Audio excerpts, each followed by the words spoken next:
और अब बात पाकिस्तान के, जिसकी नापाक हरकत का एक बार फिर से पर्दाफाश हो गया है। पाकिस्तान में सक्रिय आतंकी संगठन लश्कर-ए-तैयबा ने मुरीदके में अपने मुख्यालय को फिर से बनाना शुरू कर दिया है। इस जगह को 7 मई को ऑपरेशन सिंदूर के दौरान भारतीय हवाई हमले में तबाह किया गया था। अब हैरान करने वाली इसमें बात यह है कि लश्कर और पाकिस्तान सरकार ने इसे फिर से बनाने के लिए एक अलग रास्ता निकाला है।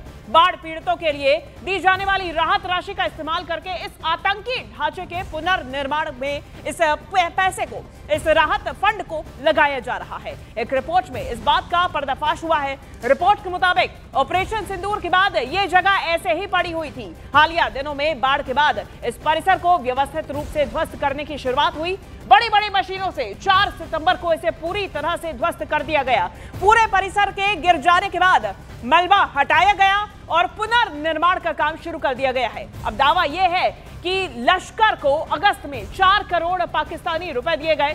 परिसर को हमले से पहले के स्तर पर बहाल करने के लिए 15 करोड़ पाकिस्तानी रुपए की जरूरत है। फंड की कमी को पूरा करने के लिए लश्कर-ए-तैयबा को बाढ़ राहत का पैसा दिया जा रहा है। तो उधर भारत ने साफ चेतावनी दी है कि भविष्य में किसी भी आतंकी हमले का जवाब पाकिस्तान और आतंकी गुट दोनों को ही एक जैसा मिलेगा। भारत ने फिर दोहराया है कि पाकिस्तान की सीधी संलिप्तता अब छिपी हुई नहीं रह गई है।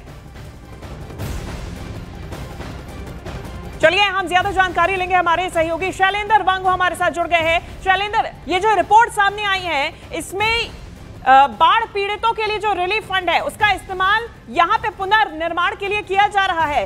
क्या लिखा गया है, किस नाम से इस इमारत को सामने लाया गया है ताकि इस पैसे का इस्तेमाल किया जाए? देखिए, जाहिर तौर पर ये पहली बार नहीं है। इससे पहले भी जब भी पाकिस्तान में त्रासदी हुई है, चाहे बाढ़ आई हो या इससे पहले भूकंप आया था, उस वक्त भी फंड रेजिंग की जाती है लोगों को राहत पहुंचाने के नाम पे, लेकिन उसका इस्तेमाल अक्सर आतंक के समर्थन में किया जाता है, ऐसे इंफ्रास्ट्रक्चर को तैयार करने में किया जाता है।